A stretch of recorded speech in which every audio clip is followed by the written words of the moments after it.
തിരുവനന്തപുരം പാലോട് നവവധുവിനെ ഭർതൃഗൃഹത്തിൽ മരിച്ച നിലയിൽ കണ്ടെത്തിയതിൽ ദുരൂഹത തുടരുന്നു.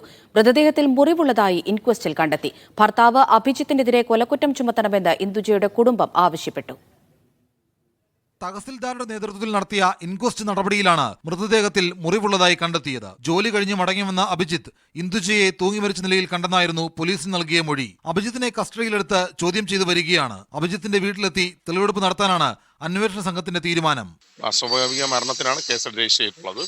അത് കഴിഞ്ഞതിന് ശേഷം നമ്മൾ അന്വേഷണത്തിന്റെ ഭാഗമായിട്ടുള്ള ഇൻവെസ്റ്റിഗേഷനിൽ വെളിവാകുന്ന കാര്യങ്ങൾ വെച്ചിട്ടുള്ള നടപടികളുണ്ടാവും. അഭിജിത്തിനെതിരെ കൊലക്കുറ്റം ചുമത്തണമെന്ന് ഇന്ദുജയുടെ അച്ഛൻ ശശിധരൻ കാണി പറഞ്ഞു. ഭീഷണിയും മാനസിക പീഡനവും ഇന്ദുജയ്ക്ക് ഏൽക്കേണ്ടി വന്നിട്ടുണ്ട് എന്ന് അച്ഛൻ പറഞ്ഞു. വീട്ടില് കഴിഞ്ഞ ആഴ്ച വന്നിട്ട് അവളെ ദേഹത്ത് മൊത്തം മുറിവും കാര്യങ്ങളുണ്ടായിരുന്നു. അപ്പോൾ ഈ അഭിജിത്ത് എന്ന് പറഞ്ഞ എൻ്റെ മോടെ ഭർത്താവ് അവളെ ഉപദ്രവിച്ച് കെട്ടിത്തൂക്കി കൊന്നു. 4 മാസം മുമ്പാണ് ഇന്ദുജയുടെയും അഭിജിത്തിന്റെയും വിവാഹം നടന്നത്. ഇന്ദുജയെ വീട്ടിൽ നിന്ന് ഇറക്കിക്കൊണ്ടുവന്ന് വിവാഹം രജിസ്റ്റർ ചെയ്യുകയായിരുന്നു. വിവാഹത്തിന് അഭിജിത്തിന്റെ അമ്മയ്ക്ക് താല്പര്യമില്ലായിരുന്നു എന്നാണ് ഇന്ദുജയുടെ കുടുംബം പറയുന്നത്. ഇന്നലെ ഉച്ചയ്ക്ക് 1:30 ഇന്ദുജയെ മരിച്ച നിലയിൽ കണ്ടെത്തിയത്. മീഡിയ 1 തിരുവനന്തപുരം.